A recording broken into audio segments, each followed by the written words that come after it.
Yosh onajonlar, ekranga yaqinroq keling, chunki biz bugun sizlar bilan chaqaloqlardagi sariqlik haqida gaplashamiz. Chaqaloqdagi sariqlik biz bilamiz fiziologik bo'ladi va patologik sariqlik bo'ladi. Fiziologik sariqlik kindik tushish arafasida chaqaloqlarda yengil nimtatin sariqlik bilan o'tadigan holat hisoblanadi. Bu bola uchun beziyon hisoblanadi. Lekin bu holatni patologik holati ham bor.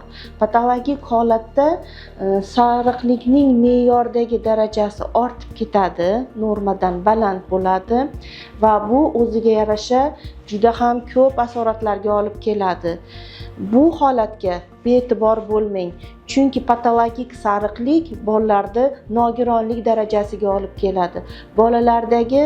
Bolalar falaji, ya'ni DTP, eshitish darajasini tushib ketishi, har xil harakatdagi nomutanosibliklargacha olib boradigan holatlar chaqiradi.